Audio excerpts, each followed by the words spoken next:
Sometimes the best stories in golf aren't found on tour.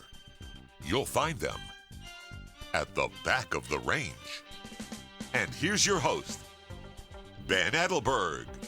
Welcome to the Back of the Range. I am your host, Ben Adelberg. This is episode 96. Well, we are rapidly approaching our 100th episode, which is absolutely incredible, but we aren't there quite yet.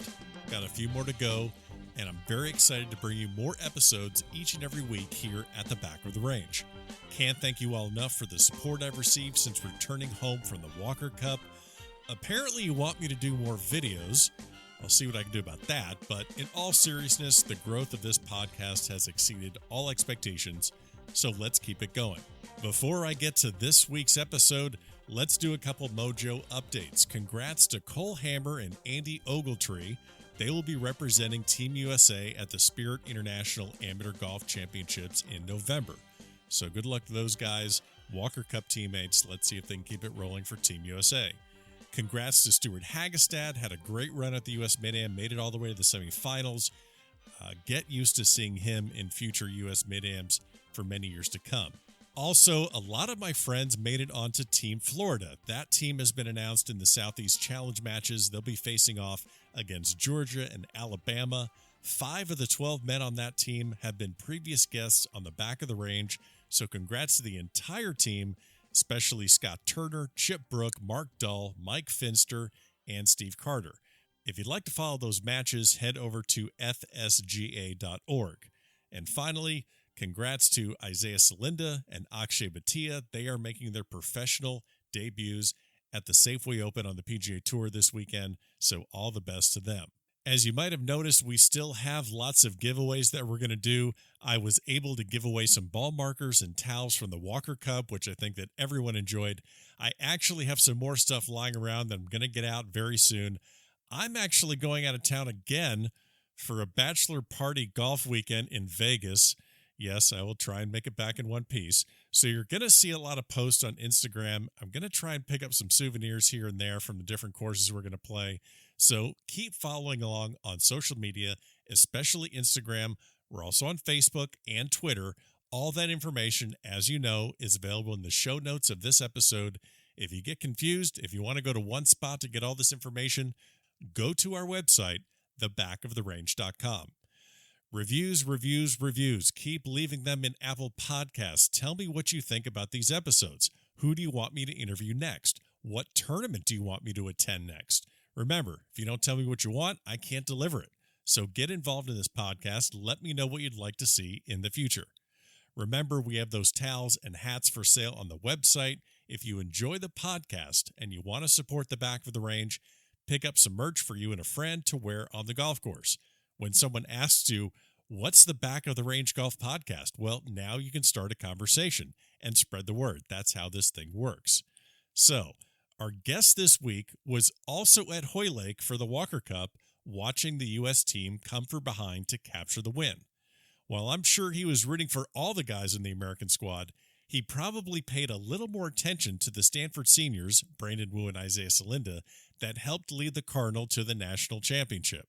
This week's guest is Stanford men's golf coach Conrad Ray.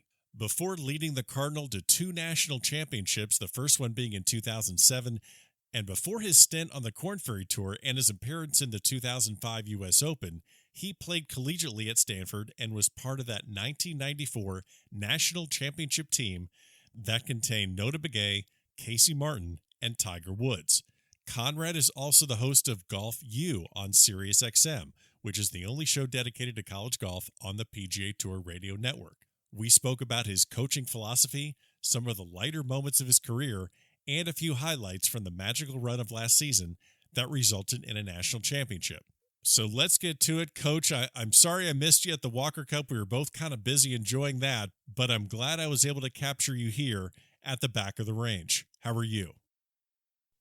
Great to be with you. Thanks, Ben. Yeah, fun to talk a little college golf, and yeah, that trip to the Walker Cup was something special for all of us here at the Stanford program, for sure. I bet. You know, I got to talk to Brandon Wu and Isaiah Salinda before you guys kind of went on your run in the spring, and then got to catch up with them a little bit before the Walker Cup, since they were on that short list to make the team at Hoylake. Walk me through just your days leading up to traveling over to Hoylake. When did you make the decision? I'm assuming you made the decision to go over there right after they got named to the team. Well, I've got 3 girls at home and a pretty demanding teenager schedule of soccer games and tournaments and stuff. And believe it or not, I had to miss my my wedding anniversary. So my wife, thank God, is a saint, and she understood. That's a bold play, Coach. That's a bold move. It was a bold move. I'm still trying to earn my way out of the doghouse, but it's all good. I booked the ticket in pretty short notice, actually, just with the fall season coming at us, and was able to recruit my dad, Gary, who's a great college golf fan and has been there every step of the way as we've recruited these guys to Stanford and has gotten to know their families. So my dad decided, who's retired and a golf nut, he decided to hop on a plane from the Midwest. And then he recruited my brother-in-law who played college golf. And so we got off the plane in Manchester and had a couple days of golf ourselves on the front end, where we had a chance to play, get up to Lytham, which is an amazing place. We played Fairhaven and Formby, and then made our way down to the matches. And it was just a really fun 4 or 5 days of golf on the Lancashire coast, both playing and watching. And it was cool too to turn up. I would say that if you are a true golf nerd or a golf nut, a Walker Cup on foreign soil is about as good as it gets. I think that the appreciation for those matches is something that really struck me. The locals of Hoylake turned out, walking in the fairways, being right up close and personal to the action. It was just an extraordinary situation at Royal Liverpool, and I guess maybe made a little bit better by the U.S. coming out on top for the first time, I think, since 2007. And so, proud of our guys and cool that they had a strong contribution to the U.S. effort. Yeah, it was really incredible experience for me. And then, seeing Brandon and Isaiah, and then actually you have one of your seniors this year, Henry Shemp was there in tow walking the fairways. I got to meet him. So he's coming back for his senior season. Were you nervous for the guys as they were playing this final, putting this final chapter together of their amateur careers? Were you nervous for them, or were you able to kind of relax and enjoy the atmosphere, knowing that, hey, this is on them. This isn't a Stanford event. What were kind of your emotions walking and watching their final matches? I was having a blast. I mean, I actually wasn't very nervous at all. I got a little nervous, frankly, watching a few of them get ready, prepare. Like, it was funny. My emotions were really relaxed, and I was taking in the matches and enjoying, because a lot of the kids that were on the GB&I side are kids that we see and compete against and have relationships with as well. But, like, for example, watching Isaiah Salinda warm up for his match going into Sunday singles. He couldn't hit the broadside of a barn. His ball was curving all over the place. So it was like I was really chomping at the bit from the gallery rope, trying to get his attention and maybe have a chat with him and give him a couple of thoughts on, what I've seen him, do over the course of time, and maybe help him a little bit. But other than that small moment, I was pretty relaxed and just trying to take it all in and, enjoy some food from the food trucks. And, I found those too. Yeah. Yeah, we started the woo chant, which seemed to be infectious even amongst the locals after a couple sideways looks from a few astute RNA members walking the fairways with their double-breasted sport coats on. Of course. Beyond that, the woo chant took hold and was warranted, as he played really well. So, those were kind of some of the things that were going on for me. I just enjoyed the whole thing. And, especially too, that's such a course that from your first glance, you don't really appreciate how special of a place Hoylake is. But as you walk the grounds and you see some of the shot demands and imagine it, I think the U.S. squad got lucky with no wind. Absolutely. But you think about how narrow some of those fairways are, and add another 20 miles an hour of coastal breeze, that place could really grow some teeth. So anyway, it was a cool couple days for me, and just being over there, with two guys and their families that I really care about, and my own family there is pretty neat. I definitely checked a box off the bucket list, that's for sure. Yeah, it was an amazing experience, and I can't wait to get to the next Walker Cup in 2021 down here in South Florida. A little bit of an easier commute for me. We'll get to that, but I wanted to, we're talking about Wu and Celinda. They're heading off to the pro ranks now. I want to reflect and kind of look back a little bit at your professional career. You played for Stanford. You're part of the national championship team in '94. Get out of there at '97, and then it looks like you take over the reign, so to speak, at Stanford in the 04-05 season. Can you fill in the gap a little bit between when you played professionally and then how you got into coaching in 04? Yeah, no, my story is unique. I think I was going back a little bit, I was a recruited walk-on here at Stanford. I was lucky because, in some senses, unfortunate for the person that didn't get in, but Coach Goodwin had an extra spot. His plan was originally in my class to not really do a bunch of heavy recruiting, knowing that Tiger was already verbally committed to Stanford and he had a good chance of getting in the following year. But he missed on a candidate through admission, through the early read. And I think he was kind of on the sideline trying to decide if he was even going to take anyone. And I was just pestering him enough, I think, for him to say, hey, if you can get into school and get your SAT score up, and, I'll give you a walk-on spot. I might ask you to shag balls and clean the van and, carry some luggage, but, that's all I needed to hear. And so for me, I was lucky enough to do that, and then had this really fun experience. As definitely not the best player on the team, but a guy that was willing to work hard and learn a lot. My game got a lot better while I was at Stanford, and watching some of those great All-Americans go at it, and had a good couple final years of college, and ended up, having a respectful college career. I decided to turn pro. I ended up hanging my hat down in Hilton Head Island, South Carolina, which today it's one of my favorite all-time places. Have a ton of great friends there. And it was just a place where I could call home base as I was traveling around the Southeast, mostly playing the mini tours and trying to qualify out onto the web.com Hogan Tour for a year and out on the web.com. And that's really where I focused my attention. I had some limited status out there over the course of 5 or 6 years. Conditional card a couple years. Actually, my best year was a year I didn't have status. I think I either Monday qualified or top 25 into 11 or 12 events during that season. And then all of a sudden in 2000, I get this call, like as you mentioned, in 2003, 2004, and I was cruising away. I actually just gotten a sponsor's exemption into the event in Minnesota, my home state, on the web.com tour. And I had a conversation with the athletic director out here, and at the time who was running the search, one of the associates, and he said, hey, you do us a favor if you just put your name on the list. We need a new golf coach. We want to find someone with Stanford connections. And would you take a flight out and just reconnect and maybe go through the interview process? Because we've talked to some of your old teammates who are out on the PGA Tour, and your name keeps popping up. And I said, well, yeah, they're doing a lot better playing than I am. I might as well check this out.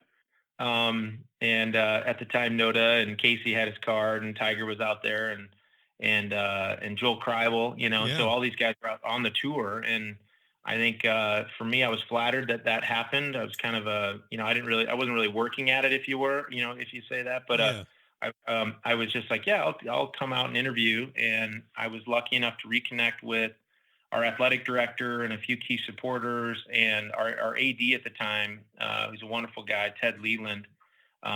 He wasn't a golf guy, but he did wonderful. He's really good at finding good people, I think, and understood that the culture of Stanford is unique and special. And so he basically, after that interview process, offered me the job. Definitely experience based on the coaching side. I was a rookie. I didn't even know what the NC2A manual was, but I told him, give me a year. You can pay me what you want, and if we don't get better, you can fire me. I was like, hey, I can always go back and play. So it's almost like you took the same, not to cut you up, but it's almost like you took the same approach to coaching at Stanford as you did playing at Stanford. Like, look, I'll clean the van, I'll shag balls, or I'll do this. Just get me in the door.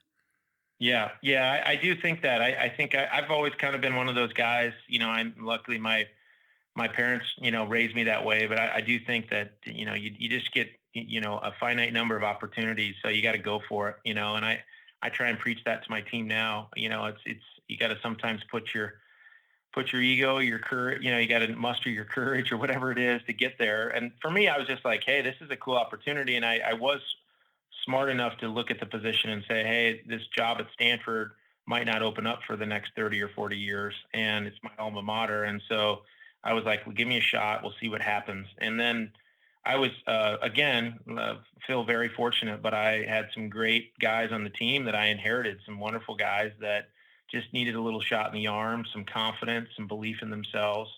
And really someone too that have really celebrated this idea. And that's what we hang our hat on here is that, school and golf and high level achievement in both are not mutually exclusive. That's really what our mantra is. And I'm like, guys, like there's no excuse that you can't look yourself in the mirror and expect to be a first team all conference player and be at Stanford, but there was definitely a mindset when I took over the program, I think for a little bit that combination is a hard one to make, or you can't make it. And I think it's actually opposite. I think that challenge that our guys face for the right guys is something that spurs them on to success. So, that was that's kind of been my mantra from the beginning. And we just dove in and, a great young recruit named Rob Gruby showed up on the farm. He was like third generation Stanford family, and he was looking at Wake and Duke and a few places back east. He actually went to Robert Louis Stevenson School in Monterey. And it's quite ironic. My senior year roommate, fraternity brother, the Small World Connection, used to tell me about this kid when we were on the team. This kid growing up in Hinsdale, Illinois, named Rob Gruby, his cousin. And this kid was a pretty good junior player, and he really wanted to play at Stanford someday. And this is when I was on the team. And so fast forward, here I am. Rob Gruby shows up as kind of our standout freshman. Ends up being a 4-time All-American. Zach Miller was on that team, who had some time on the PGA Tour. And then Joseph Bramlett shows up, and Jordan Cox show up kind of as my first big recruiting class that I was in charge of a year or so later. And so then that's what led to this group that we put together that was able to go and be successful and win the national championship in 2007. So even though that was a 3 short year period from when I started to when we won, I feel like those things were already kind of in the works, and I definitely benefited from all that as a coach. So that's the quick story of it all. Yeah. Well, it's so fascinating because you think about, now, fast forward, I guess, you're entering your 16th season at Stanford, and there's all the All-Americans and the Pac-12 Players of the Year and the Scholar Athletes and all the accolades that go with it. But when you look back at what you were like as a coach in 04-05, or even let's just call it 07 when you win the national championship, to compared to now in 2019, I mean, looking back at that guy in 2007, just kind of trying to figure it out as he goes, can you think back to some of maybe the rookie coach mistakes you might have made, or the head scratchers that you can look back? I mean, not to throw you completely under the team van here, but there's got to be one thing that maybe stands out, like, man, I can't believe I did that. Yeah, I was pretty hardcore from the beginning. I've definitely softened in terms of my, just my understanding that every guy does it a little different. I had kind of one notion in my mind of how it should look and how you should do it. Okay. And I was pretty vocal about that. And I think I was fortunate because some guys on the team needed some of that direction and structure. And so, I was pretty hard on the guys early on, whether that's, the fitness levels that we try and achieve, whether that's the amount of volume of practice, and we also, I had some good advice along the way. I remember early on in my coaching career, I reconnected with an old friend named Neil Smith, who has had some time out on the PGA Tour and is kind of a performance coach, sports psychologist, if you will. And, one of the things I used as kind of the Bible was his development model. And I think it was a precursor to what you see every PGA Tour pro doing today. And that's really taking a holistic approach to development. And so I leaned on that and leaned on him hard. We focused on what we could control and not what we couldn't control, and I think at a place like Stanford, where a lot of it is results based and oriented, that was refreshing for our guys, that we were really going to measure ourselves by how hard we worked, how much we handled our own business, not really by what scores we shot. And I think that there was a definite shift in kind of culture a little bit there. Yeah. And it kind of, I think it helped our guys who were in a spot of needing some time to get better, to be able to reward themselves for what they were doing. So, I look back on my early coaching career, and a guy like Neil Smith, I would have been floundering, trying to figure it out. But, today, the other part of his teaching, and he's put this together with work with other people as well. But he's got a model called the performance pie, and his performance pie, and I still use it today, is basically just a diagram that shows that it's seven pieces to the pie, and those seven pieces all equal good golf, and in the center of that pie is a happy and healthy golfer, and whether it's swing mechanics, rest and active relaxation, nutrition, equipment, parental support. All those things need to be in order for a good college player to play their best. Sure. and a good pro. And, I didn't just go at these guys with, hey guys, you can't hit a 5-iron on the green from 200. Like, what the heck? I wasn't going at them as that was in the back of my mind, but, Right. I didn't take the frontal approach there. And so, we just focused on those controllables, and we still try and do that. And that was kind of the start, I think, of how I run the program, and it helped me understand how to do it best. I'm going to ask you about a 5-iron from 200 yards that was hit by your freshman, Dilette Tilabuya. Yeah. And I'm going to ask you about that a little later. But before Sure. I get to your national championship in 2019, how do you balance between, being maybe the boss of the team, or the leader of the team, and establishing, boundaries, but also have a little bit, getting a little bit closer to the guys, being somewhat of a friend, of a buddy that you can kind of pal around with? Like, how do you kind of balance a little bit of that? Because I know you can't just be sitting up on high as the unapproachable boss of the team. How do you find the connection? Yeah, it is a people person type of job. I think I've been, one of the things that that has been a big part of our program are the assistant coaches that I've had here over time. And we've had some guys cycle in, cycle out. I think that's driven by a bunch of different reasons. Guys on the rise in their careers, the cost of living in the Bay Area.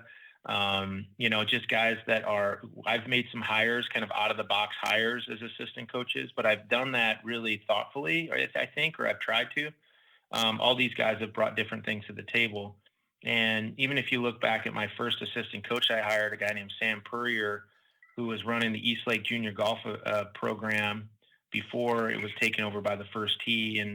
And he came from such a different place than a lot of our guys did in terms of who was matriculating to Stanford. So Right. Sam's life experience, and where he came from really added to, I think, our group. And I'm proud of him. I mean, he was the first African American coach at the Division I level, or at least the Power 5 level that I'm aware of, in a long, long time. And so, for him to then go on and be the head coach at Michigan State, and have, make his life work out of coaching golf, is a cool deal. And, so like Sam brought a lot of stuff to the table. And then we had guys that, maybe have been alums of the program that have a perspective. This last cycle, we had a guy named Matt Bordas, who was basically fresh out of the Marine Corps as a Special Forces team commander. So, that those assistants have been a big part of that connection with the team.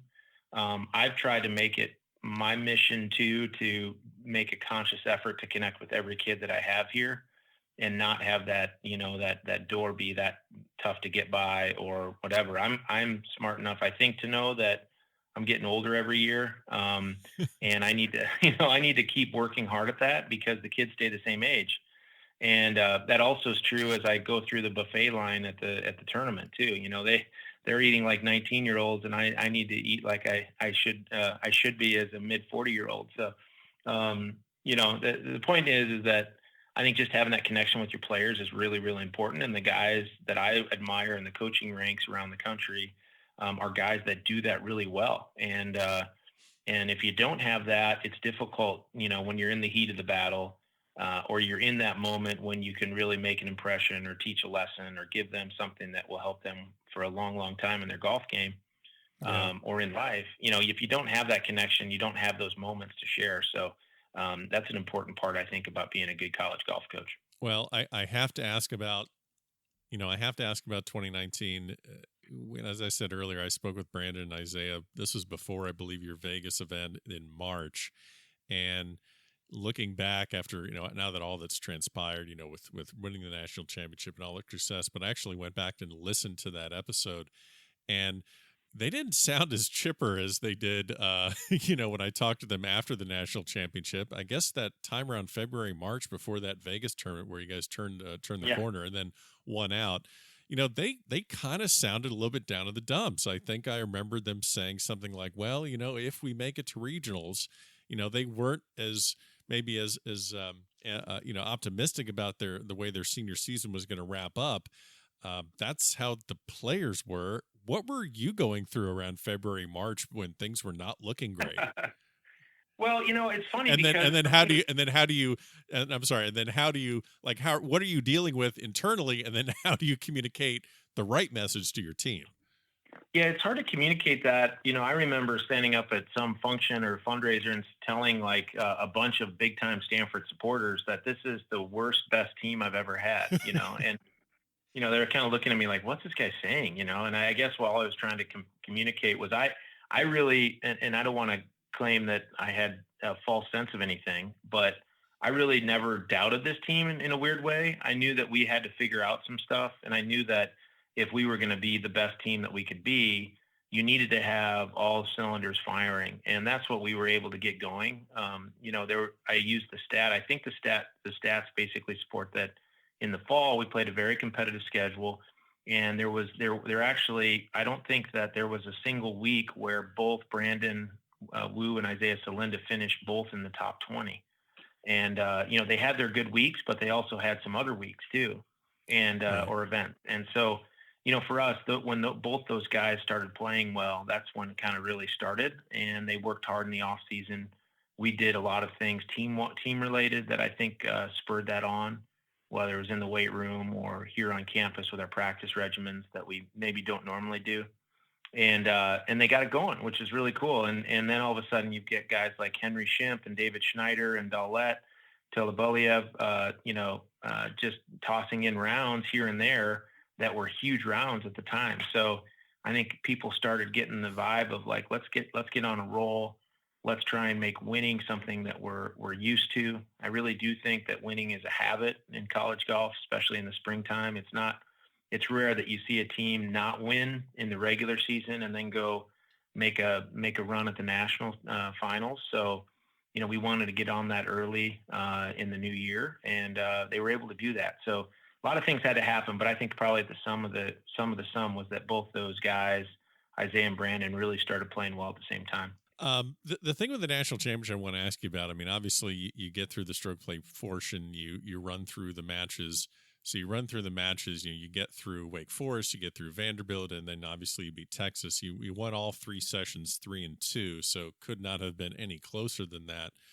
I believe I was watching a clip and just kind of seeing, during the semifinal match, you were out there with Gillette during his match where he won one up, and we talked about this 5-iron from 200, and he birdies the last hole. But I think it was mentioned that Coach Ray really was coaching hard these last couple holes because you were out there with him, and I believe he lost, I think, like 4 holes in a row, or just he really kind of he was kind of the match was kind of getting away from him.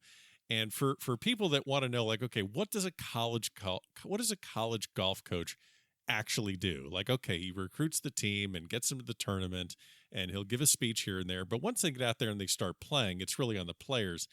Not asking you to take credit for anything because he has to hit the shots and he has to make that putt. But what were you doing during those last few holes that someone could say, oh yeah, that's what the coach just added to this moment? Well, I think I would back up a second and say I actually think that a good college golf coach, the ones I respect and look up to and try and emulate, actually do have a lot of bearing on how their team manages themselves around the course and the strategy involved and sure. the precursor to that. I think that's I think that's where the game's really evolved to, because there was a long period of time where a college golf coach was just the van driver. But I think the guys that are winning today try hard not to be that van driver, but they, I guess to dig into that situation with Daulette, it was a culmination. I mean, it was a great shot. Don't get me wrong, but in any other circumstance, it's a shot he hits, a couple times out of 10. But based on the circumstance, I think that's why I've said that that's one for the ages for our program, because of the fact that, the story of him caving in his driver on the first tee shot of that round, him hanging in there, trying to figure out all the details about replacing a crack, is a cracked driver a damaged driver? I've learned a lesson there, in the heat of the moment, right. And that's kind of since come out on the PGA Tour a little bit. But anyway, Daulette battles the situation with his driver, still playing great. He gets a 4-up lead, and then the oil starts to leak. He, as we say, kind of blew a tire in turn 3. And so we're just trying to get to the house, and I was with him with that. And he was really asking me for a lot of information. I sometimes just am there to walk and encourage and, hang out, but he really wanted some help. And so we kind of were trying to get this match in the books, and then after, knowing his opponent dumping it in the river on 17, all he really had to do was hit it about 45 to 90 degrees to the right and keep it on dry land. He somehow hit his ball right in the river after his opponent, and on 17. And then he had this crazy one-shot penalty, with his ball like 2.5 inches onto the fringe. He nicks his ball with a practice stroke. Yeah. So he had to add a shot. And that's a crazy rule, right? I think if he's on the green and that happens, it's no penalty. Exactly right. And it's just so much stuff was going on and flying around, and we knew that was the penultimate match, right? So for him to get up there with a driver he'd hit 2 other times ever in his life, hit it in the fairway, and then have this shot at hand to be able to kind of close the match out was epic. And so great shot, great putt. We all celebrate, and the rest is history for sure. Yeah. And the other thing that I noticed about that is because I watched that, I've seen that putt several times. I've seen the reaction of your team. And what I find interesting is when you see the guys celebrating in the Stanford shirts, it's not just the guys that were actually playing. You had additional players that were, not in the starting lineup, come down to Arkansas to watch this. I believe it was actually for the final, so they weren't there for Daulette, but you had players come in just to be a part of it. I would imagine. Yeah. I mean, I know winning, you're very proud of winning it, but I'd imagine you're have to be very proud of the fact that you have guys in your team that were not even playing that wanted to be a part of it. Yeah, it was cool, and they surprised us too. I mean, they booked those tickets the day of on their own dime and got on a flight, basically getting in at like 1 a.m. the night before into Fayetteville rather. And, it was so cool to see them turn up. They actually slept on the floor in Isaiah's room. And then all of a sudden I'm going to get the van at like 5:30 in the morning. And I see these guys roll out after a couple of 2 or 3 hours of sleep. And it was just the vibe of the whole thing. They wanted to be there and be part of it. And, I think it didn't take much watching to see how strong the crowds were, kind of from Texas and Oklahoma. Sure. and the geographical draw. And that's something that, you appreciate having a chance to see some of these national championship. I always joke with Alan Bratton at Oklahoma State. I'm like, Mike Holder, the AD, gives everyone off, in the department the day off and maybe buys them a bus ticket, as far as I know. It's like, sure. It's amazing how the Cowboys travel to follow their golf team. And we felt that a little bit too with the kind of the proximity to Texas all week. And so, for even if it was just 2 guys being really loud and raucous and friends of these guys that were out competing, it made a big difference. And the vibe was high, and they were focused on doing everything that they could do to leave it out there and win a title. I think I asked Coach Laura Ianello of Arizona last year what the evening was like after winning their national championship, and those Lady Wildcats are they're really out there. They took Ubers to McDonald's and got shakes and fries, so they clearly out there on the West Coast are wild partiers. I know you might have to clean it up, maybe, but tell me a little bit about what it was like that night. Well, we had a lot of fun. It was a little bit of a Bonnie and Clyde moment because the storms came in. We played very early. Yeah, that's right. Think most people that were tuning in or had their DVR set on the Golf Channel to watch were surprised to find out when they turned it on that we were already almost done with the match. Yeah. But and you know, it was literally it's amazing how much we ask of our student athletes. I've always been a proponent. I love the national championship, but it feels like being there a number of times. It feels like we've got like 20 pounds of flour and a 10-pound sack. You know, we just try and do so much. And these guys, then, you know, we kept track of our miles walked during the NC2A championship, and this is without elevation, and I hit 86 miles. So, you know, you think about that over the course of 7 days, carrying your clubs, no sleep, you know, you're running on adrenaline. But anyway, we turned up that last day. We were fortunate to come out on top against a really talented Texas team, and we all knew it. And all of a sudden, the storms blow in, massive rainstorms and wind and everything. And I think half the media tent left, and the rest of the half that stuck around. We had a few questions, ate lunch, and I get a call from. We were lucky enough to get a private flight back to San Jose.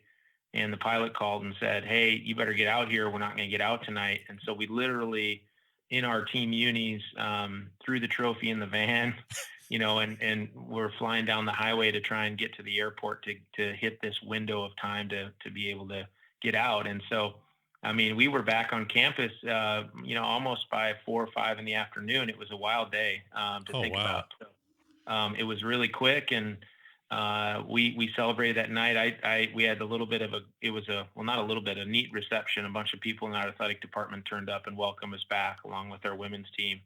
And we celebrated a little bit there, watched a little bit of the telecast that was still on. And then who knows what the guys got into that night. That's one of the coaching moments where you don't need to know. You don't need to know. I don't need to know. No questions asked. I'm sure they had a great time, and I know that it was one that we will still be celebrating for years to come. That's for sure. That's great. Well, you know, you mentioned, I mean, it was such a great experience there. You know, before I get on to maybe what you're going to be doing for the next or this year's team, and then, you know, teams moving forward, I wanted to ask you this question, which doesn't seem to get addressed often. You know, you have Brandon and Isaiah turning professional, and they're going to make their professional debuts. I'm just curious, and I think a lot of listeners would be curious, what is your involvement at the time where these seniors, or even if, you know, someone is leaving the team early, like Patrick Rogers did after his junior season, you know, what is the interaction or involvement that you have to guide them from the college ranks to the professional ranks? Are you, you know, advising them or helping them with, you know, maybe equipment or schedules or picking an agent? You know, it seems now you see these kids in college, then, okay, now they're on tour and there's their deal, and it looks like it just happened seamlessly. Can you maybe speak to how things like that occur, maybe not in particular or detailed with Isaiah and Brandon, but just in general, maybe what your interaction has been over the years? Yeah, no, that's a great question. I think that's one of the hats that a lot of coaches wear. I have no issue talking about it. I think that the rules permit prospective professionals to have conversations with agents prior to the end of their amateur career or their collegiate career. And so I take this stance that I'd like to be involved. Early on in the process, if a player of mine is expressing the desire to turn pro, or he thinks that there might be some opportunities to meet with managers, I'd rather be in the know than in the not. I think sometimes agents and people in the professional ranks don't really understand the NC2A rules. So I'd rather be there advising and cautioning them and that type of thing. And typically what I've done with a lot of the guys is just offer up, being a fly on the wall and someone that can give them kind of a third party opinion, non-agnostic, just like, or agnostic, I guess. So, just like telling them that, hey, this is what I see or hear. And I've seen a lot of these guys come pitch other players and talk about what services a management group might offer, or what a club deal might look like, those types of things. And I still have a lot of contacts personally from my days playing professionally. And it's amazing how small the golf circles and world is in terms of that. Yeah. And so, it's just a process. I really feel like also too, I can be a grounding post to kind of, it's easy. I think if you're a young guy and you have a bunch of people coming at you, knocking on your door, to lose track of what really matters. And that's like, hey, you got to play well. You got to just do your own business. And you want to almost feel like your professional career is a natural progression. It's what you should be doing versus what you want to do. And so, it's fascinating though. It's grown that those conversations have grown more and more because of the young guys on the PGA Tour going out there and making such a quick splash. So it's a serious conversation that goes on over the course of time, I think, for the guys that are doing it the right way. And but for those guys in particular this year, I was part of that conversation, and basically we welcome in those people that want to have conversations. We do it at Stanford, we do it in our conference room here, and they just come in and talk to the family and the player about what they're all about and why, and try and start that relationship. But you're right, it is pretty seamless. There's a lot of stuff that goes on behind the scenes before a player ultimately says, "Hey, I'm a professional," and signs an endorsement contract or calls himself a player, or someone that's going to play for money rather. So it's been fun for me. I like that stuff. I think that there is kind of this role. Some coaches don't really choose to be part of it at all, and they don't think that that's their business. But I always tell my guys, I'm like, the minute you step on campus, you're going to be a Stanford golfer the rest of your career. And so I'd rather have those guys really have those foundational blocks in a good spot and off to a good start than have a guy floundering and curious or making a few false steps. You mentioned, once they step on campus, Stanford, they're Stanford golfers for life. This kind of just hit me. I remember talking to Brandon about it and Isaiah, how, Stanford is so challenging and rewarding academically. It never really crossed their mind ever to leave early just because I've worked so hard with this. I want to get my degree. Do you think you have an advantage at Stanford because of that reason? People, kids that come there, yeah, they want to compete and play athletics or play golf at the highest level, but I don't want to go through all that Stanford is going to ask of me just to not get my degree. I want to be there the whole time. Is that an advantage, or do you feel that's an advantage for you? Yeah, I don't, I think it's something that we can definitely hang our hats on. I think if we're doing the right job in recruiting, that's something that the guys see and they understand, and they're mature enough to see that the pro tour is not going anywhere. And I always used to use the line, "Hey, a degree from Stanford is like the ultimate insurance policy Right. if golf doesn't work out." But you've been around, Ben, and I think everyone sees that, being a professional golfer at the highest level these days requires a pretty high level of acumen in, surrounding yourself with good people, making tough decisions with limited information, the work ethic that goes involved with that. I always also mention, my good old friend and old teammate, Tiger at his height. You think about the operation that he was in charge of and still is. I mean, if that's not running a business, I don't know what is, right? So, so for me, it's both. It's a great insurance policy if you don't play professional golf, but if you want to be number one in the world, I think a Stanford degree will serve you well. So, it does create, for the right guy, a great way to talk about it and to draw people here. I think the evening out factor is that there's not many of those kids around the country or the world that ultimately can pass through the filter of admission and have the golf that we're looking for. So it's a kind of a self-selecting process. And I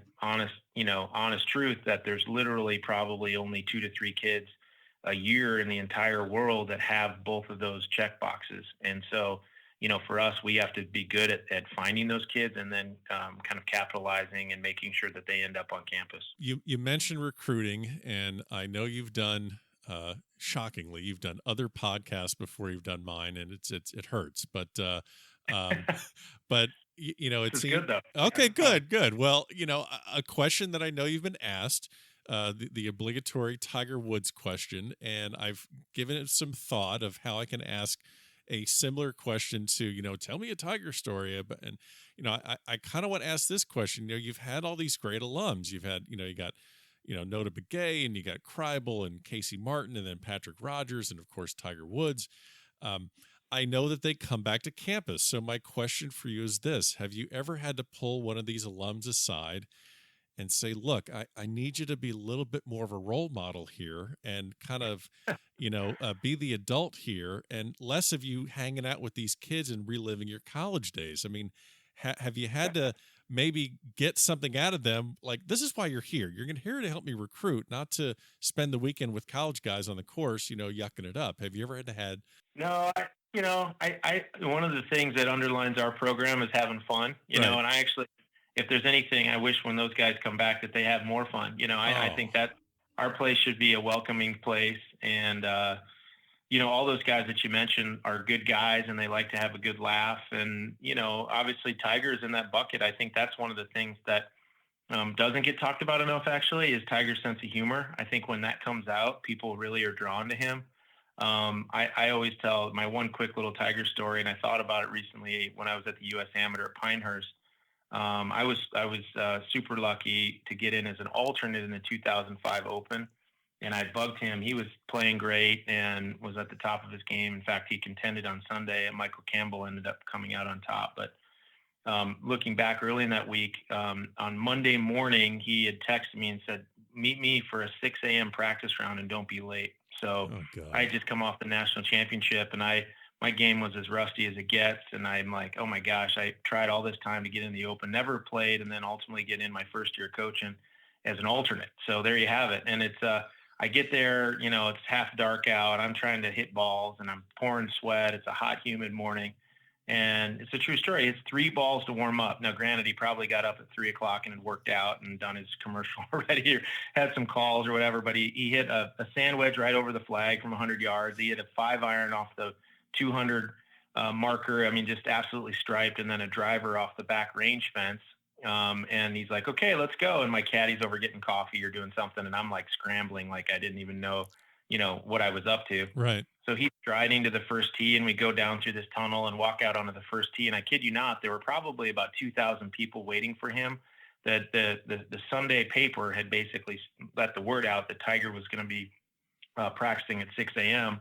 and everyone was going to try and beat the heat. And you've probably been to Pinehurst, and it's a golf hungry place. And Mm-hmm. so, Yeah, um, that's the I, worst possible situation for you right now. I mean, it's not like yeah, it's I awful. am in the lion's den at this stage, and I walk out from this tunnel and I look at these people and I don't even know where the club face is. And I was as nervous as I've ever been in my entire life. I mean, I even more nervous than with my wife walking down the aisle. And I was like, oh my gosh, this is I'm gonna kill someone. And so Tiger, to his credit, one of the funnier moments of the entire, time there, he came over and he literally, so people could see, he grabbed me by the shirt collar and he said, "Listen," he's talking quite loudly. And he said, "Hey, listen, all these people up here, they're here to watch me and they don't know who the hell you are. So there's no reason to be nervous."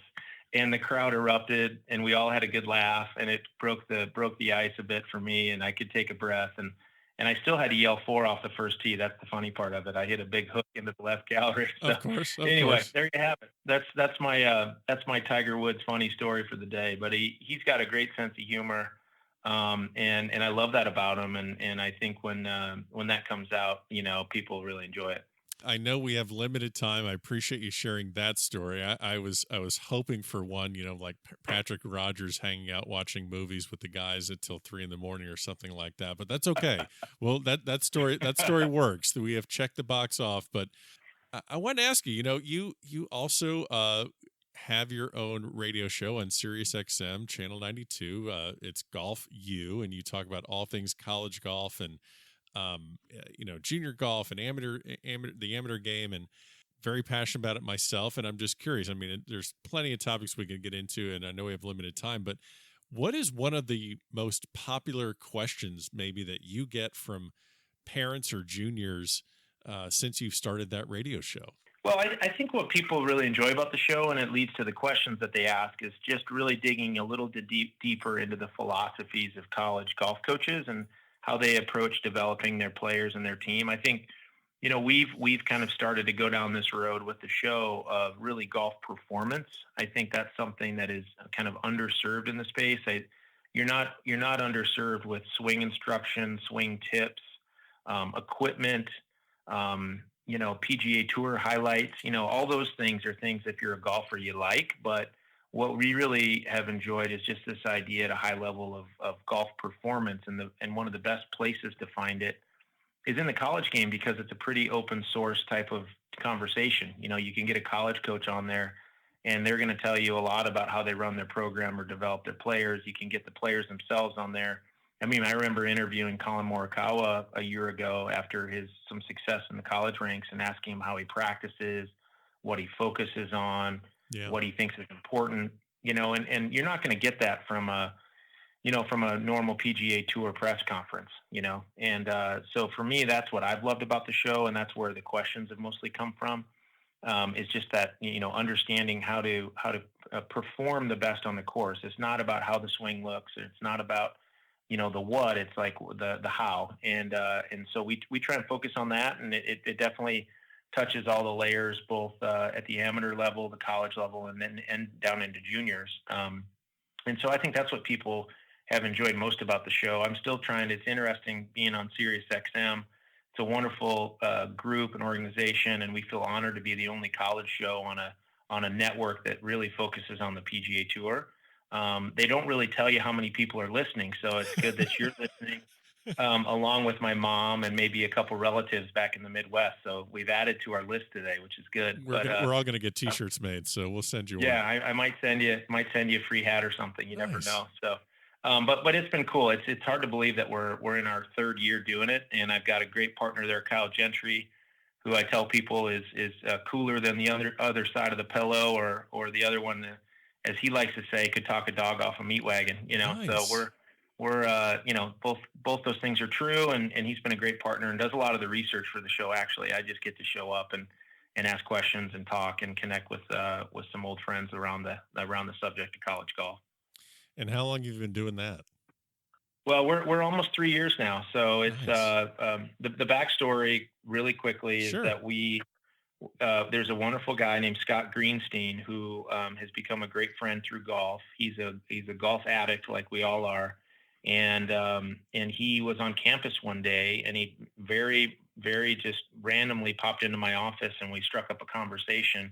And he's in charge of all the content on Sirius XM. So the PGA Tour network is near and dear to his heart, and as a golfer. And so he basically said, "Hey, have you ever considered doing a radio show?" And I'm like, "No, not at all. I've never been short on words, but I got a day job to worry about." And I said, "I appreciate the thought, but I probably am not going to pass." And he said, "Well, think about it. You can pick your own host and kind of your own time slot in the evenings, and make it convenient." And so he called me back, and I said, "Well, what the heck?" At the time I was cycling through, and it's a great organization, the College Golf Coaches Association of America, the GCAA. Yep. I was cycling through as the president of that organization, and I was just thinking about ways how to promote college golf. And I said, "Wow, if this is right in front of me, and I can spend an hour talking about college golf and growing the sport and giving back in some weird sort of way, I'm all in." So that's where it started, and I haven't really looked back, and